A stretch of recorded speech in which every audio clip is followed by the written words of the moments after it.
दोस्तों, जैसा कि हम सभी जानते हैं कि मुसलमानों में दरियाए फरात बहुत ज्यादा मशहूर है और इसको बहुत ज्यादा अहमियत दी जाती है।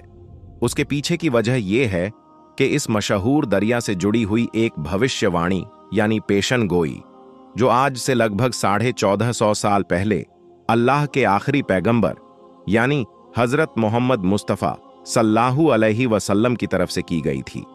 एक हदीस में हजरत मोहम्मद मुस्तफ़ा सल्लल्लाहु अलैहि वसल्लम ने इरशाद फरमाया है कि क़यामत उस वक्त तक कायम नहीं होगी जब तक दरियाए फरात के नीचे से सोने का पहाड़ ना निकल आए। इसके लिए जंग होगी और हर 100 में से 99 लोग कत्ल हो जाएंगे और इनमें से हर कोई यही सोचेगा कि शायद वो बच जाए। इतना ही नहीं, एक और हदीस में यह भी मिलता है कि पैगंबरे इस्लाम ने कहा था कि करीब एक दरियाए फरात खुश्क होकर सोने के खजानों को जाहिर कर दे। तुम में से जो भी उस वक्त मौजूद हो उसमें से हरगिज कुछ ना ले। इन सारी हदीसों से पता चलता है कि कयामत की कुछ बड़ी निशानियों में से एक निशानी न सिर्फ दरियाए फरात का खुश्क होना है, बल्कि इसके अंदर से सोने के खजानों का भी जाहिर होना है। मगर याद रहे, साथ ही साथ ये वार्निंग भी दे दी गई है कि जो भी उस वक्त तुम में से मौजूद हो वो इस खजाने से कुछ भी ना ले। मगर दोस्तों, अब सवाल यही है कि आखिर ये दरियाए फरात है क्या? ये इतना ज्यादा खास क्यों माना जाता है? और क्या सच में इसके अंदर से सोना निकलना शुरू हो गया है? जैसा कि हम देखते हैं कि पिछले कुछ वक्त से सोशल मीडिया पर लोगों की तरफ से अलग अलग तरह के दावे किए जा रहे हैं। बहुत से लोग ये दावा कर रहे हैं कि ये दरिया ना सिर्फ खुश्क हो चुका है, बल्कि इसके अंदर से हजारों साल पुराना एक शहर भी ढूंढ लिया गया है और इसी शहर के अंदर से सोना निकल रहा है, जिसको लोग बड़ी तेजी के साथ निकाल रहे हैं। साथ ही साथ बहुत से लोग ये भी दावा कर रहे हैं कि हदीस में जिस सोने की बात की गई है उस सोने से मुराद असल सोना नहीं बल्कि तेल मुराद है, क्योंकि तेल यानी ऑयल भी आज कीमत के बारे में सोने से कम नहीं है। तो चलिए आज की इस छोटी सी वीडियो में इन सारे ही मामलों से जुड़ी हुई ना सिर्फ इसकी सच्चाई जानने की कोशिश करते हैं, बल्कि साथ ही साथ दरियाए फरात से जुड़े हुए अपने सारे सवालों को जानने की भी कोशिश करेंगे। दोस्तों, दरियाए फरात लगभग 2780 किलोमीटर लंबा बताया जाता है। इस हिसाब से ये पूरे एशिया का 15वां और जबकि वेस्टर्न एशिया का सबसे बड़ा दरिया है।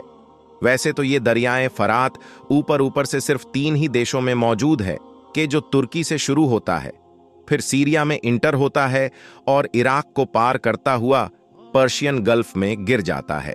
मगर दोस्तों, दरियाए फरात का जो ट्रैन एरिया है वो बहुत ज्यादा बड़ा है और इस हिसाब से अब ये 6 देशों को अपने अंदर ले लेता है, जिसमें तुर्की, सीरिया और इराक के अलावा सऊदी अरब, ईरान और कुवैत भी शामिल है। आज के दौर में इसका ज्यादातर इलाका एक दरिया कम बल्कि दलदली इलाका ज्यादा लगता है। वैसे भी ये दरिया बहुत सारी खाइयों और घाटियों से होकर गुजरता है। इस दरिया के लिए सबसे पहला डैम 1970 में बनाया गया था। उसके बाद से लगातार स्पेशल तुर्की और सीरिया के इलाके में एक के बाद एक कई डैम बनाए गए। लगातार बनने वाले इन डैम की वजह से अभी से दरिया में बहने वाले पानी का बहाव भी काफी कम हो चुका है।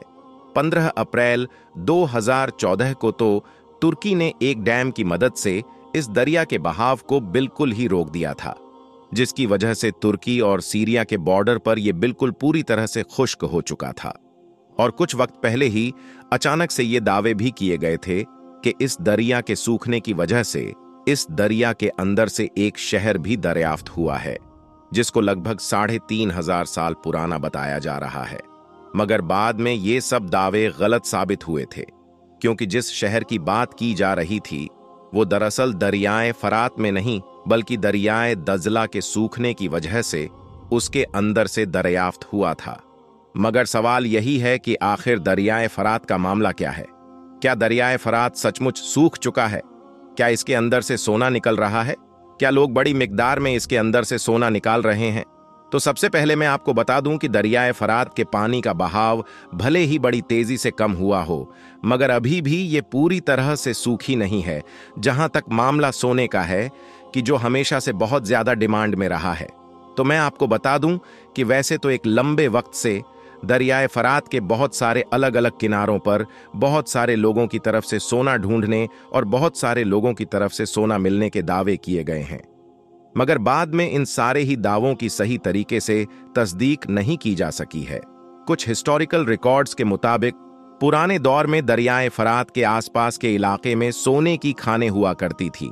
कुछ एक्सपर्ट्स मानते हैं कि बहुत मुमकिन है कि आज के दौर में बहुत सारे लोगों को दरियाए फरात के आसपास के इलाके से जो सोना मिलने की खबरें आती हैं वो शायद उन्हीं खानों से निकलता हो।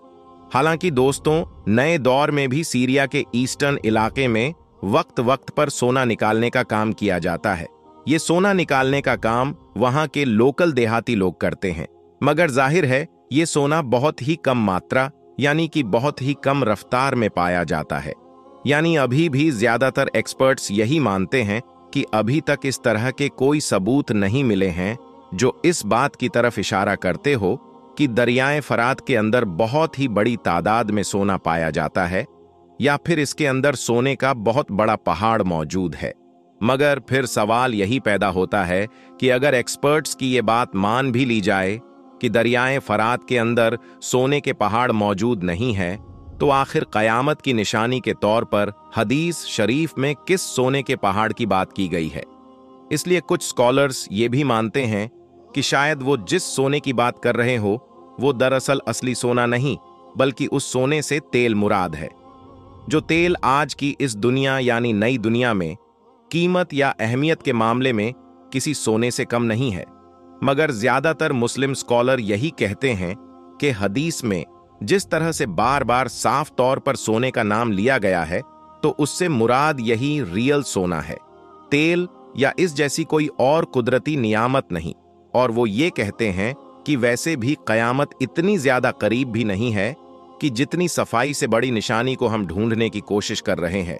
जाहिर है जब कयामत नजदीक आएगी तो ऑटोमेटिकली दूसरी बड़ी कयामत की निशानियों की तरह ये निशानी भी पूरी होगी और दरियाए फरात ना सिर्फ सूखेगा बल्कि इसके अंदर से सोना भी निकलेगा। वैसे भी मिसाल के तौर पर अगर अब अरब देशों को ही देख लिया जाए, जिनके बारे में आज से 150-200 साल पहले तक भी क्या किसी ने सोचा था कि इन लोगों की जमीन के नीचे कुछ मौजूद है। ये सारे इलाके तो सिर्फ जटील मैदान और रेगिस्तान ही माने जाते थे, मगर फिर पूरी दुनिया ने देखा कि चंद सालों के अंदर ही उनकी जमीनों से एक ऐसा खजाना निकला जिसने ना सिर्फ पूरी दुनिया के होश उड़ा दिए बल्कि उनकी किस्मत को भी बदल कर रख दिया। बिल्कुल वैसे ही दरियाए फरात के मामले में भी सब कुछ पहले से होना जरूरी नहीं, बल्कि जब कुदरत की मंजूरी होगी तो वो सब अचानक से भी हो सकता है। फिलहाल दोस्तों, आज की अपनी इस वीडियो को यहीं पर खत्म करते हैं। अगर वीडियो आपको पसंद आई है तो इसको लाइक और इसको अपने दोस्तों में शेयर जरूर करें। हम मिलेंगे आपको एक और नई वीडियो के साथ, तब तक के लिए अल्लाह हाफिज।